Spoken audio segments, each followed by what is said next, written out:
Hey guys, Andy here from Mediocre Hobbies, bringing you part 4 of our Craftworld playlist. So we've got 3 Craftworlds out of the way already. Those videos out and being received quite well. Today is part 4 and we are going to go for Iyanden. So the beautiful yellow armor with the blue helmets.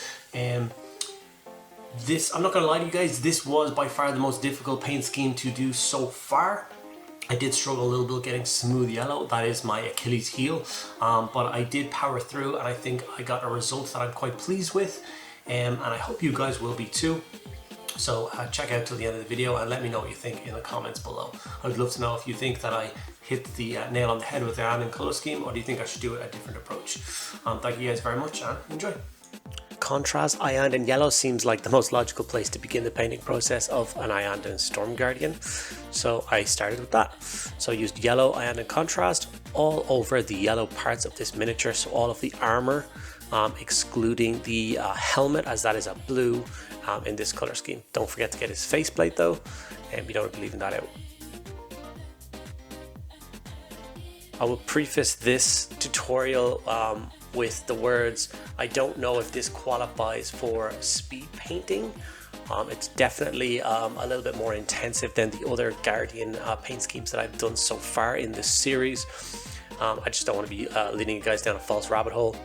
You should be careful with this particular scheme. Yellow is not an easy one to paint, and when it gets to the layering stage later on, you will want to spend a little bit of extra time, and it will take a little bit extra time to get that done. So next we're going to move over to a Leviadon Blue, and we're going to use this to base coat the blue helmet we talked about earlier. So once again, take your time, make sure you get a nice coat of blue contrast all over that helmet, but be careful not to hit any of the yellow parts of this miniature, as that dark blue will stain the yellow quite badly. It's a simple process, but it's worth taking the extra time to make sure that you do not hit any of the yellow. Next, we're going to move over to Black Templar very quickly, and we're going to use this to block in the color of the shuriken pistol. So once again, like the helmet, when you're going around the yellow fingers, be super careful not to cover them with black, or else the layering stage later on will be made even more difficult. And just get one nice coat of contrast black all over the shuriken pistol.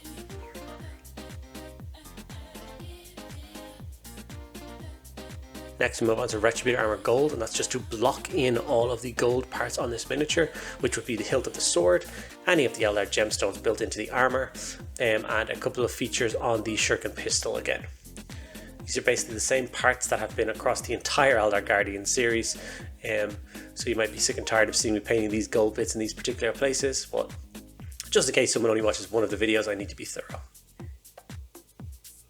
Next, Leadbelcher will be used just to block in the color of the blade of the sword. And then while all of these contrast layers and stuff are drying securely, I'm going to take this opportunity to chat to you guys. Okay guys, at this point in the video I just want to take a quick break and thank you guys for the continued support on the 365 project. It means a lot to me that you are continuing to watch my videos, dropping likes and comments, and anyone who sees the new videos, I haven't seen any of my stuff before, make sure you do subscribe to the channel and see if we can make the 365 project a success together. I would love to look back on this in a year's time and be extremely successful, and thank you guys so much for that. If you do get a lot out of what I do and want to support me even further, there's links to my Patreon below, which will give you access to a host of extra benefits. So let's get back to painting. So now we move on to the Yriel Yellow layering stage. This is the stage I was talking about at the start of the video. You will have to take your time and make sure that you do this stage correctly. You're basically going to go in and layer Yriel Yellow all over the armor panels of this model, leaving the dark Iyanden yellow contrast in all of the recesses. This is a time-consuming stage, and you will have to do 2 coats in order to get a clean, crisp yellow across the entire miniature.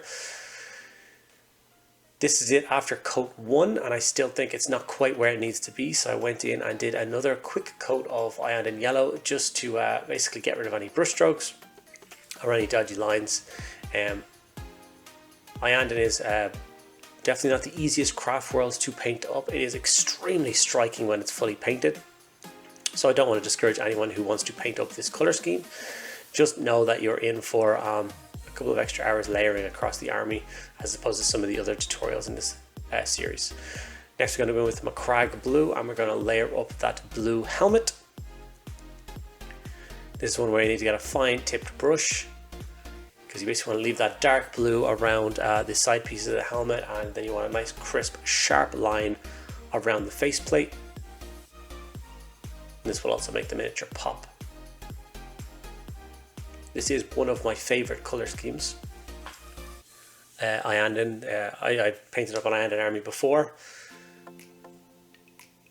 full of Wraithguard, and I thoroughly enjoyed it. Next we're going to move back to the Leadbelcher. Sorry for being off camera here. It's one of my big faults, is forgetting where the camera is. And we're just going to use this to dot highlight some of the gold areas, and then go over the silver again. And also any gemstones on the miniature, i.e. the hilts of the sword and the gemstone in the center of the chest, we're going to get with Leadbelcher, so that when we apply this Talassar Blue layer, it acts as a beautiful gemstone. Because we put the silver underneath of it, it's going to shine through better, and it's going to look like a nice gemstone. We also use Leadbelcher in the eye sockets and Talassar Blue over them, to basically look like glowing eye sockets. And with that, that brings the painting of this miniature to an end. I'm super pleased with the final result.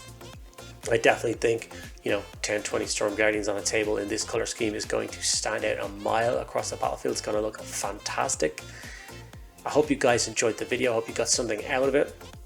I hope my words haven't discouraged you from wanting to paint an Iyanden army.